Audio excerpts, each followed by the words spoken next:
है, अगर वो पॉजिटिव रास्ते की तरफ जाना चाहता है तो वो किस तरह से उसको पॉजिटिव रास्ते की तरफ जाके किस तरह उसको सुकून मिल सकता है, और नेगेटिव रास्ते की तरफ जाके किस तरह से उसकी लाइफ बेसुकून हो सकती है। और ये पोएम मैं आपको पहले ही बता दूँ डायरेक्टिव भी है, क्योंकि इससे हमें सीखने को बहुत कुछ मिलेगा जो हम आगे चल के देखते हैं। चलिए स्टार्ट करते हैं। अ पॉइजन ट्री, एक जहरीला दरख्त। अब जहरीला दरख्त कौन है? अगर सिंबॉलिकली मैं आपको बताऊं, ये एक मैन है जो एंगर से भरा हुआ है, ठीक है। अब यहाँ पे वो आई का पर्सोना यूज करते हुए पोइट जो है फर्स्ट पर्सन की बात कर, फर्स्ट पर्सन और सेकंड पर्सन दो के दरमियान बात करता है। फर्स्ट पर्सन वो राइटर खुद है, विलियम ब्लेक खुद है, पोइट खुद है, जबकि सेकंड पर्सन जो है वो उसका एनिमी है। वो कहता है I was angry with my friend, मैं अपने दोस्त के साथ नाराज था, ठीक है। मैं अपने दोस्त के साथ नाराज था। आई टोल्ड माई रैथ, मैंने उसको अपना जो मतलब उसका रैथ था, तैश था, गुस्सा था, उसको बता दिया कि मैं किस बात पे नाराज हूँ।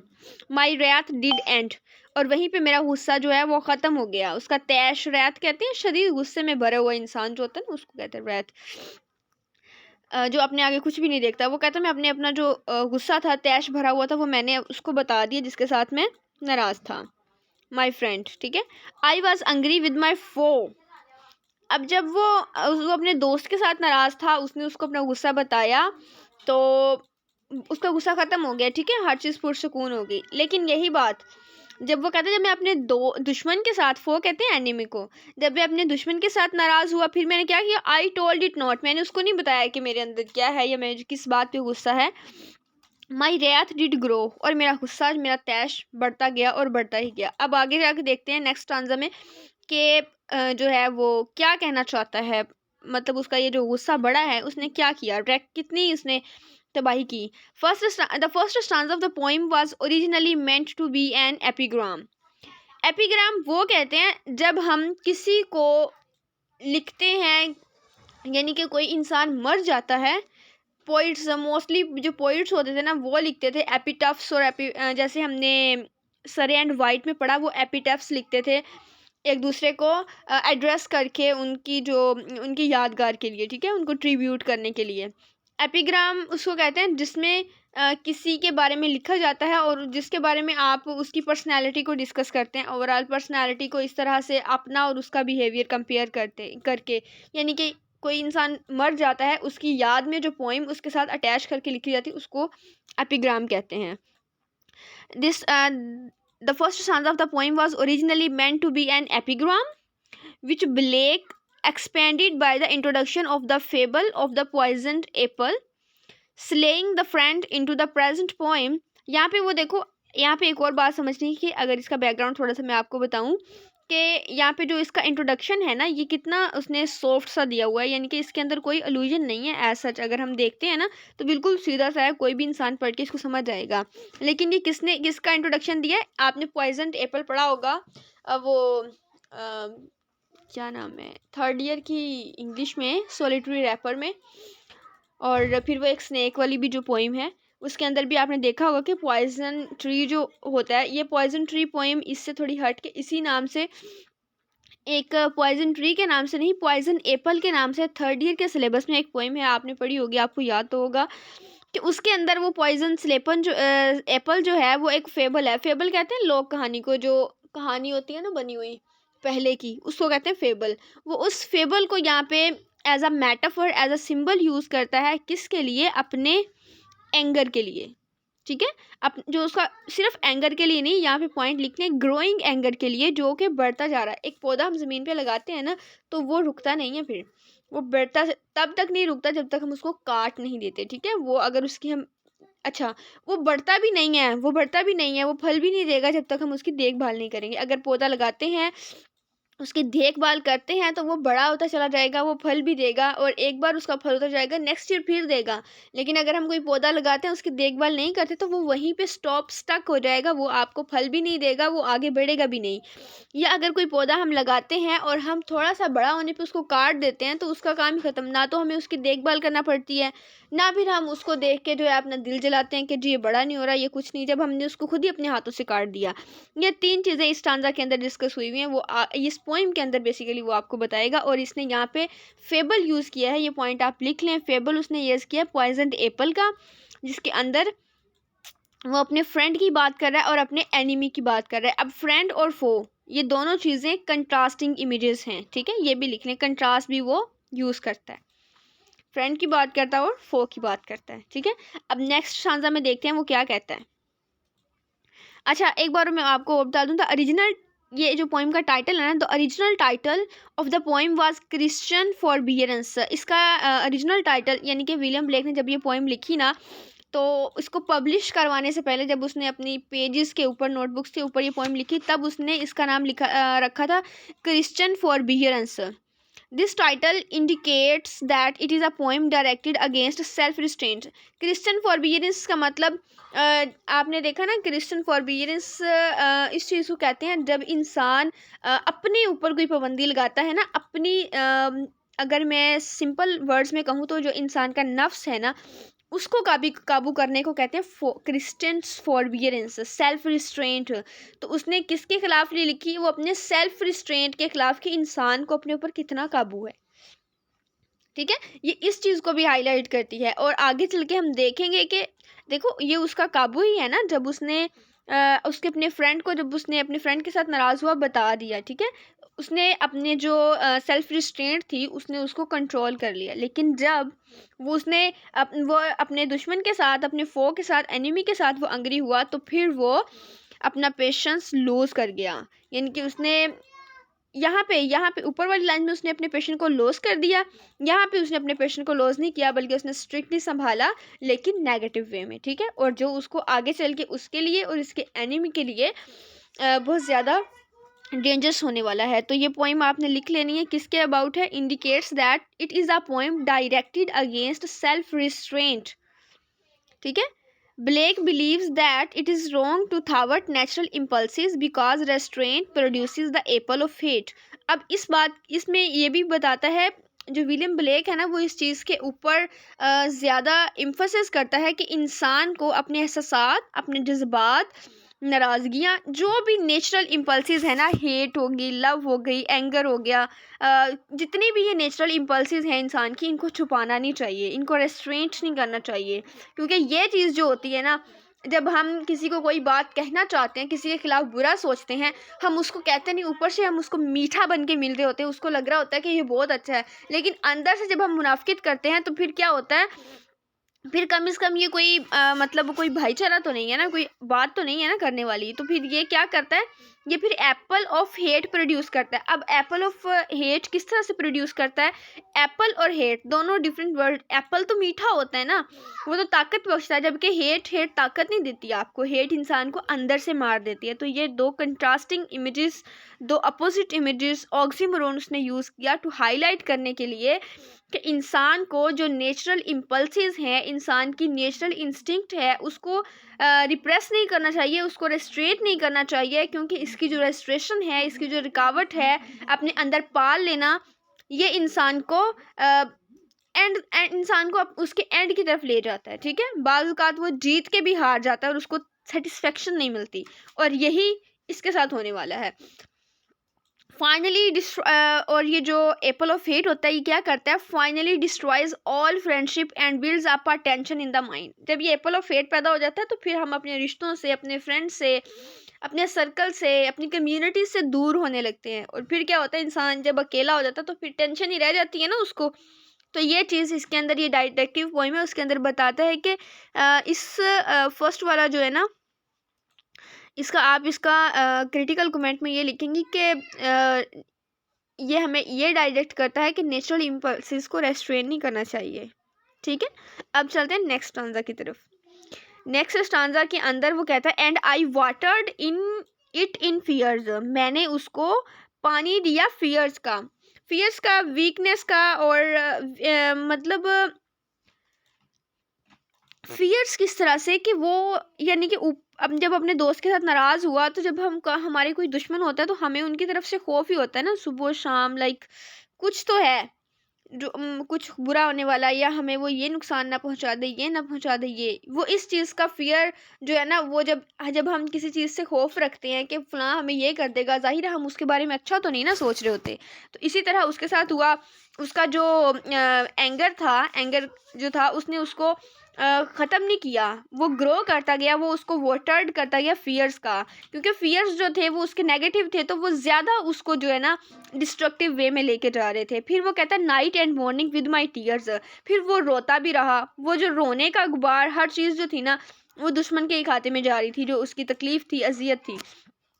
ठीक है, फिर वो क्या कहता है, and I stunned it with smile, और जब वो उसको मिलता है ना अपने दोस्त को, और उसकी ये मुनाफिकत यहाँ पे आप उसकी देखो, वो कहता है जब मैं मिलता तो मैं अपने दोस्त को ना स्माइल करके मिलता, यानी कि ऊपर से लगता कि मैं उसके साथ ठीक हूँ, उसके सॉरी दुश्मन को जब मिलता तो उसको लगता मैं उसके साथ नाराज़ नहीं हूँ, लेकिन अंदर ही अंदर गुस्सा, वो उसको स्माइल से मिलता है, एंड विद सॉफ्ट डिसाइटफुल वाइल्स, और फिर वो उसको क्या करता, वो उसको मिलता सॉफ्ट तरीके से कि बड़ा अच्छा है, वो उसके साथ ठीक है, लेकिन उसकी जो विल्स होती थी, जो उसकी इनर इंस्टिंक्ट होती थी, जो उसकी इनसाइडली वो उसको क्या कर रहा था, वो उसको डिसीट कर रहा था, वो उसको चीट कर रहा था। ठीक है, उसको ऊपर से वो ऐसे जैसे शुगर कोटेड है ना, तो अंदर से वो क्या था, उसका दुश्मन था, उसके खिलाफ अपने दिल में गुस्सा पाल रखा था। फिर वो क्या कहते हैं, and it grew both day and night, और उसका जो गुस्सा था, जो एंगर था, वो डे एंड नाइट बढ़ता चला गया, till it bore an apple bright, और फिर क्या हुआ, एंड पे जब वो है ना एप्पल, यानी कि वो उसका गुस्सा एंड तक पहुंच गया और एप्पल ब्राइट बन गया। एप्पल ब्राइट किस तरह के, वे उसने वेंजेंस का सोचा, बदला लेने का सोचा, रिवेंज लेने का सोचा, कि अब जो है ना मेरा गुस्सा जो पीक पे आ गया है, तो अब मैं इससे बदला लूँगा। फिर कैसे, अब अच्छा उसने एनिमी को तो ये रखा हुआ था ना कि मैं जो है बड़ा उसके साथ अच्छा हूँ, मेरे अच्छे ताल्लुकात हैं, और एनिमी को भी ये था कि ये ठीक है, लेकिन अंदर से वो क्या था, वो अपनी पीक पे आ गया था उससे रिवेंज लेने के लिए। फिर वो क्या कहता है, and my foe behold its shine, और मेरा जो फो था ना, यानी कि जो उसका एनिमी था, वो अपनी जब पीक पे, जाहिर है जब वो अपने बदले की पीक के ऊपर पहुंचा ना, तो फिर उसके अंदर जो उसका रवैया था, उसका बिहेवियर था अपने दुश्मन के साथ, वो और भी ज़्यादा सॉफ्ट हो गया, ताकि वो उसको जो है ना एंड पे ले जाके हमारे, जहाँ पे उसको पानी भी ना मिले। And my foe behold it shine, और जब वो उसका दुश्मन उसको देखता तो वो बड़ा कहता कि ये तो बड़ा अच्छा है, मतलब उससे जो है ना वो सेटिस्फेक्शन लेता कि ठीक हो गया है। And he knew that it was mine, और उसको पता था कि ये मतलब उसका जो वेंजीन्स है, गुस्सा है ना, वो उसको और समझ रहा था कि ये सारा जो है ना उसका प्यार, ये जो ब्राइट एप्पल है, इनडायरेक्टली ये रिवेंज था, लेकिन ऊपर से उसकी जो फ्रेंडशिप वो कर रहा था, वो कहता था सब कुछ मेरे लिए, यानी कि मेरे साथ इतने अच्छे ताल्लुकात हैं इसके।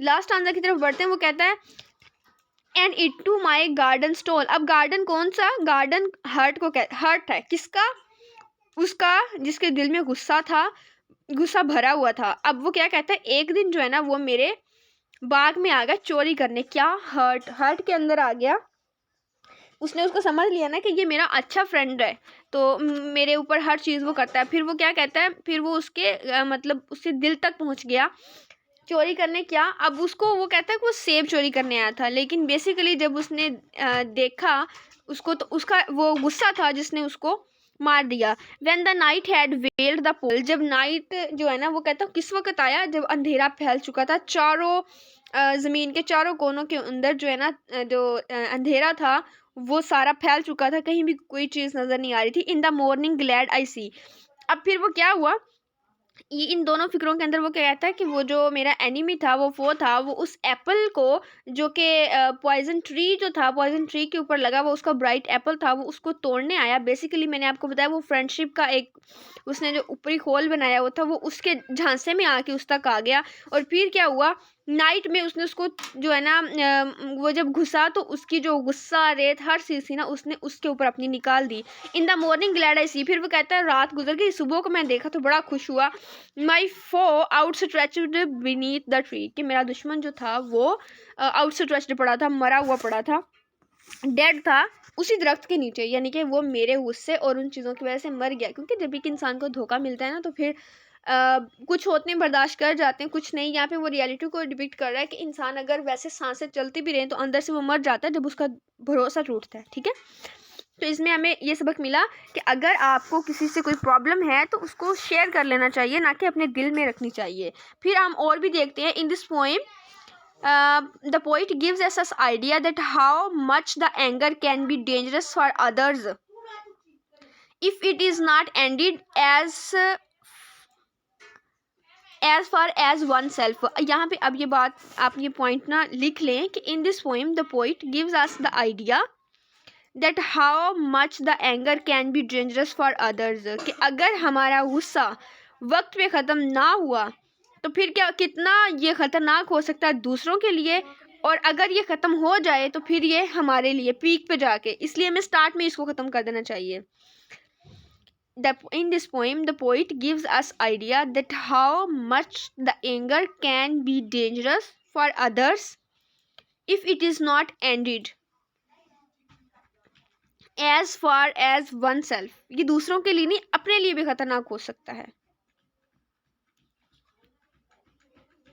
अब हम पोइम की लैंग्वेज की तरफ थोड़ा सा, अच्छा इस पोइम को और डिस्कस करने के लिए हम, अच्छा मुझे आप ये बता दें ज़रा कि इसका कंसेप्ट आपको समझ आ गया, अब हम लैंग्वेज की तरफ चलें। जी आगे समझ। ठीक है, कंसेप्ट इसके अंदर कितने स्टांजास हैं? 4 स्टांजास हैं। 4 क्या हैं? क्वार्टरन में है। और अब हम देखते हैं कि रिहाइम स्कीम क्या है। रिहाइम स्कीम इसकी जो है इसकी रिहाइम स्कीम है ए बी बी।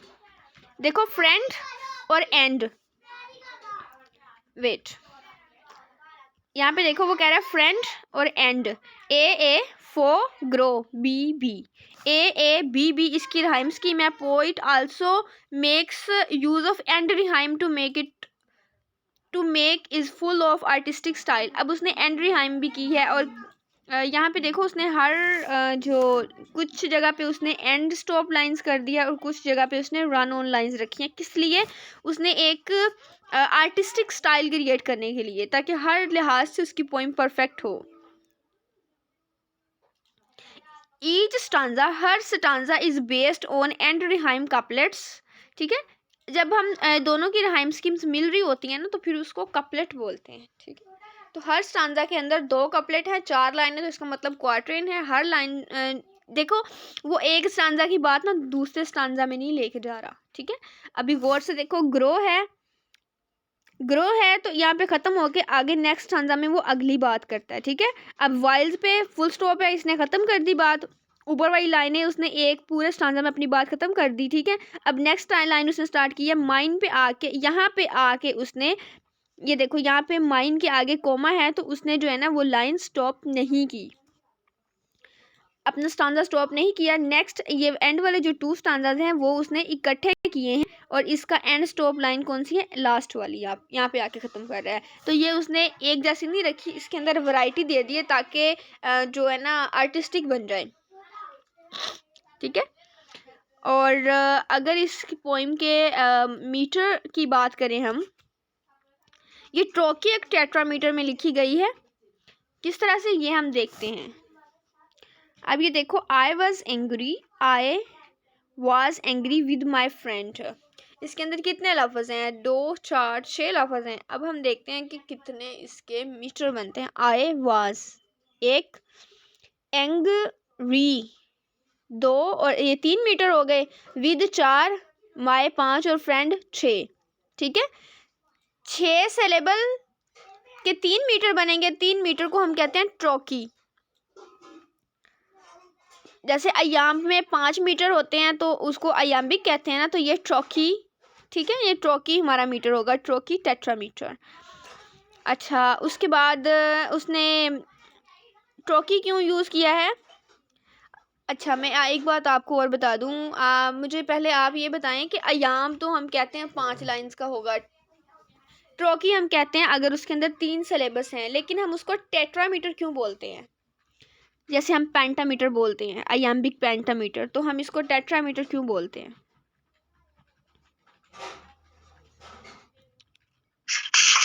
इसमें एक ही लाइंस होती है इसलिए। इसका नहीं मुझे पता टेट्रामीटर का। यार वो पढ़ा था ना हमने, stressed syllable followed by unstressed syllable और stressed syllable unstressed syllable followed by stressed syllable. इस चीज़ का नहीं पता आपको? नहीं। अच्छा चले, यैम्बिक जो पेंटामीटर होता है ना, उसके अंदर वो फॉलो करते हैं स्ट्रेस, उसके अंदर unstressed syllable followed bye stress होता है। वो कैसे? अब ये देखो, एंग्री है ना, एंग्री, तो हमने एंग तो पढ़ लिया सॉफ्टली, यानी कि ये स्ट्रेस्ड स्टेबल जो है वो नहीं है। आगे री, सारा जोर आगे एंग्री, एंग्री। आई वॉज, अब आई हमने पढ़ा सॉफ्ट, वॉज के ऊपर हमने जोर दिया, तो ये क्या हो गया? Stressed syllable by unstressed, unstressed syllable by stressed. अब एंग्री के अंदर भी ऐसे ही हुआ। विद माई, विद हमने सॉफ्टली पढ़ लिया, माई के ऊपर हमारा जोर है। फ्रेंड, फ्रेंड, फ्रेंड, तो फ्रेंड को हमने सॉफ्ट पढ़ा, ठीक है। डी को हमने 2 बार, यानी कि हमने थोड़ा हार्ड पढ़ा। तो जो syllable stressed syllable followed by unstressed syllable is called a trochee. अगर unstressed syllable followed by stressed syllable, it is called a pentameter, pentameter, ठीक है।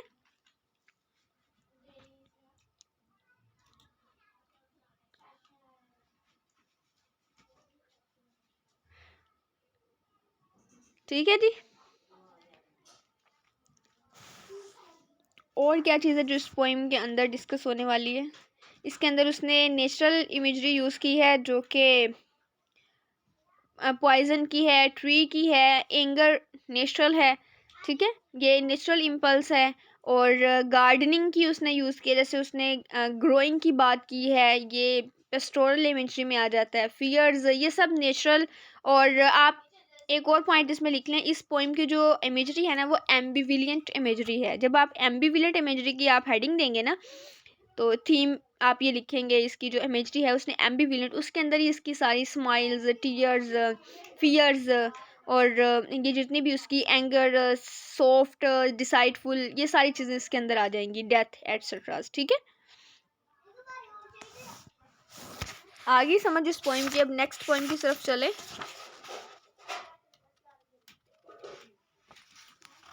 जी, इसका मेन थीम क्या होगा जी? इसका मेन थीम क्या होगा? मुझे समझ नहीं आ रही है आपकी आवाज़। इसका मेन थीम इसका है सप्रेस्ड एंगर, सप्रेस्ड एंगर, कि जब गुस्से को दबाया जाता है तो फिर क्या होता है, ये इसका मेन थीम है, ठीक है। नेक्स्ट पोएम आई थिंक हमने करनी है सिक्रोज, सिक्रोज, ठीक है। हम चलते हैं, मैं स्क्रीन शेयर करती हूँ उसकी, सिक्रोज की।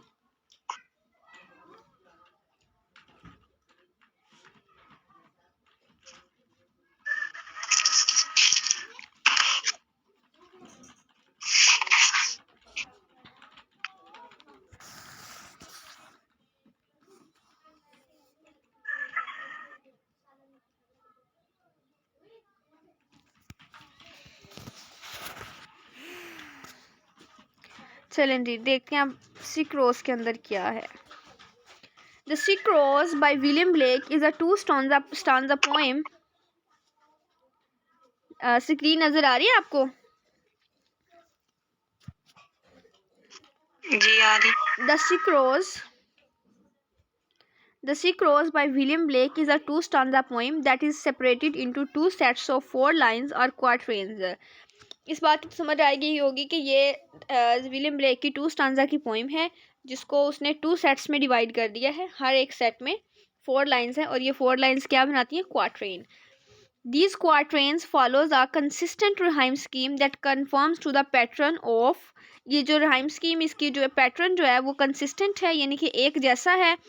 rhyme scheme कंफर्म, जिसका पैटर्न rhyme scheme कंफर्म करता है, किस तरह से देखना, A B C B D E F E F, this, ये हम जब पढ़ेंगे तो मैं आपको बता दूंगी। This very even pattern contributes the overall tone of the text. If it helps foster a feeling of dread as if something is going to terrible wrong. अब इस पोइम की वो आपको prediction दे रहा है कि इसकी जो टोन है और वो किस तरह की है, उसकी जो फीलिंग्स हैं वो ड्रेड की हैं और इस तरह से लग रहा है जिस तरह के कुछ बुरा होने वाला है.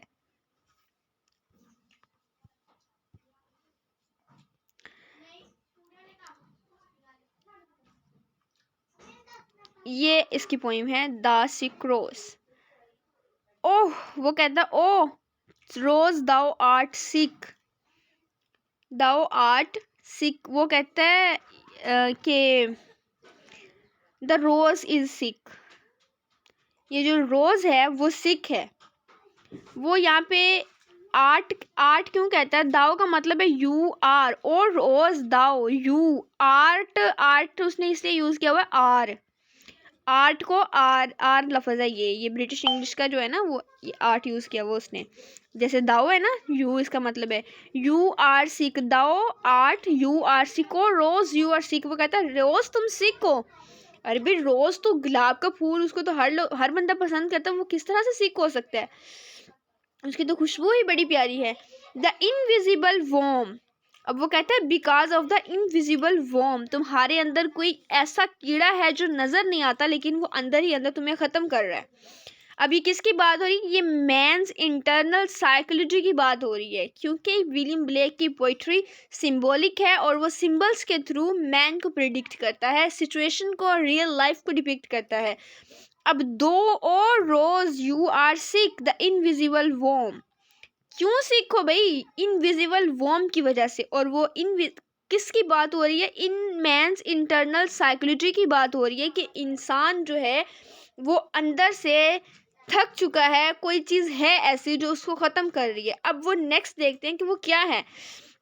That flies in the night. और वो इनविजिबल वॉर्म जो है वो क्या करता है? फ्लाई करता है नाइट में. आपने देखा एंड स्टॉप लाइन नहीं है, पहली एंड स्टॉप है, उसके बाद ये आगे चल रहा है उसका आइडिया. वो इनविजिबल वॉर्म रात को चलता है. इसका मतलब है कि that invisible worm operates in the darkness of night. वो कब आता है? जब रात की तारीकी होती है. इन द हाउलिंग स्टॉर्म, या फिर उस वक़्त आता है जब वो जो होता है ना एक हाउलिंग स्टॉर्म होता है. अब देखो उसको बुरे ख्यालात, उसकी जो इंटरनल साइकोलॉजी डिस्टर्ब कब होती? जब वो बुरी हालात में होता है ना, बुरी सिचुएशन में होता है.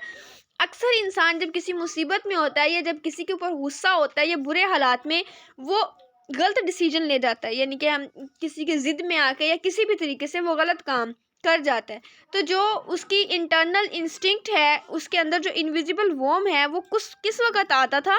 जब वो अंधेरे में होता था, किसी डिस्ट्रेस में होता था, किसी मुसीबत में होता था, ठीक है, किसी अपसेट सिचुएशन में होता था, या फिर तब जब वो उसके ऊपर जो उसका इमोशनल स्टॉर्म है ना उसके ऊपर हाउल कर रहा होता था, जब वो बहुत इमोशनल होता था, तब वो आके जो है वो उसके ऊपर वो जो है वो हमला करता था. ठीक है, तो इसके अंदर अगर बेसिकली इसको देखें तो इसके अंदर वो बताया गया है कि जब ये इंसान की इंटरनल उसने साइकोलॉजी की बात की है कि किस तरह एक इंसान जो है गलत रास्ते का इंतखाब कैसे करता है, या फिर जो ह्यूमन के अंदर की जो इंटरनल साइकोलॉजी है, वो इंसान अपना आप ही दुश्मन कैसे बनता है, किसी से जेलसी करके, किसी के ख़िलाफ़ एंगर, डिफरेंट थिंग्स. और इस पोइम के अंदर उसने थोड़ी सी सेक्सुअल इंस्टिंक्ट की बात की है और लव की भी उसने थोड़ी सी बात की है कि ये चीज़ें किस तरह इंसान को अंदर से ख़त्म कर देती हैं. अब वो क्या कहता है? Has found thy bed. उसने तुम्हारा बिस्तर भी ढूंढ लिया है, यानी कि उसने तुम्हारा ठिकाना बिस्तर बेसिकली क्या उसने किया है कि उसने जो तुम्हारी मेजर वीकनेस थी ना उसको ढूंढ लिया कि उसके ऊपर वो वार करेगा तो फिर उसका खाली नहीं जाएगा. Of crimson Joy. Crimson Joy कहते हैं सिंबल ऑफ ब्लड रेड को. ठीक है, क्रिम्सन जॉय इसका कहते हैं मतलब खूनी किस्म की जो एक खुशी मिलती है ना इंसान को, कोई गलत काम किसी के खिलाफ करके एक कमीनी सी खुशी जो होती है, उस crimson joy. And his dark secret love does thy का मतलब यू लाइफ डिस्ट्रॉय. अच्छा, फिर वो क्या कहता है कि जो डार्क सीक्रेट लव है ना, यही बेसिकली इनविजिबल वॉर्म था जिसने तुम्हारी लाइफ को डिस्ट्रॉय कर दिया है क्रिम्सन जॉय के अंदर। अब देखो, rose does not literally possess any love, ठीक है। जो रोज है वो तो किसी से ना तो लव करता है, लेकिन उसको as a symbol of love use किया जाता है रोज को, ठीक है। लेकिन so this is an example of personification. Poet ने यहाँ पे रोज को पर्सोनिफाई किया है एक ह्यूमन की पर्सनैलिटी के अंदर। उसने बताया है कि लव क्यों के पर्सोनिफिकेशन क्यों हुई, क्योंकि ये एक लव जो है, love is an attribute to non human being. Love को उसने एट्रीब्यूट दे दिया है नॉन ह्यूमन बीइंग का, ठीक है। उसने उसका बिस्तर और उसको एज अ ह्यूमन पोर्ट्रे किया है, तो उसने उसकी पर्सोनिफिकेशन कर दी है। अगर इस पोइम का मैं खुलासा करूँ अपने वर्ड्स में, तो ये poem it is basically a self awareness poem.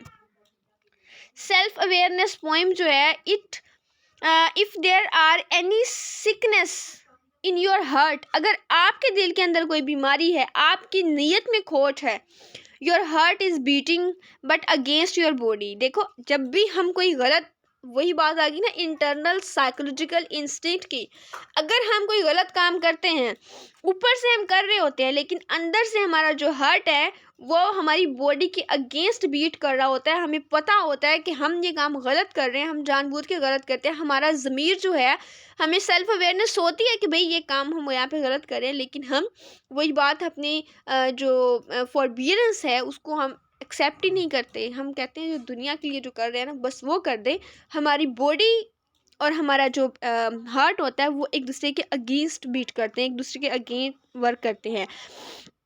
और यहाँ पे हाउलिंग स्टॉर्म मैंने आपको बताया, उसकी इमोशनल स्टेट ऑफ माइंड को भी क्या गया, और हमारे ड्रीम्स को भी, कि ड्रीम्स के पीछे जब इंसान पागल किसी चीज़ का, मैम अस्मा भी कहती है ना कि किसी चीज़ का पैशन होना अच्छी बात है, लेकिन उस पैशन के पीछे आपका ग्रीडी हो जाना, पागल हो जाना, ये अच्छी बात नहीं है कि आप उस चीज़ के पीछे लग जाएं बाय हुक और बाय क्रूक, कि आपने सही गलत की चीज़ भुला के उसके पीछे लगना है। जब इंसान अपने ड्रीम्स और ख्वाहिशात के पीछे भागता है ना, फिर क्या होता है, तो हमारी जो, हम ड्रीम्स को तो फॉलो कर रहे होते हैं, लेकिन ड्रीम्स तो हम जो है ना उसको फॉलो करने की कोशिश करते हैं, लेकिन जो हमारी डिज़ायर्स होती हैं वो हिडन होती हैं हमारे हार्ट के अंदर, ठीक है। बहुत सारी ख्वाहिशात ऐसी हैं जब हम दूसरों से नहीं कह पाते, लेकिन वो हमारे दिल के अंदर होती हैं। और वो क्या करती हैं, जब इंसान का ज़ब्त ख़त्म हो जाता है, उसका पेशन लूज हो जाता है, फिर वो क्या करती हैं, वो हमारे हार्ट को दुख देती हैं ना, अजियत देती हैं, नुकसान पहुँचाती हैं, ठीक है। समझ आया इसका कुछ आइडिया ही नहीं?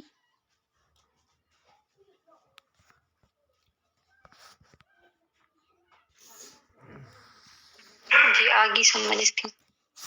जी, इसकी बेसिक थीम यही होगी, साइकोलॉजिकल जो है वो psychological and internal psychology of man basically. अब एक और छोटी सी हमारी पोइम है, थर्ड पोइम है आह सनफ्लावर। ये भी बहुत मज़े की और छोटी सी पोइम है और बड़ी मज़े की है। अब हम इसको पढ़ते हैं। आह सनफ्लावर,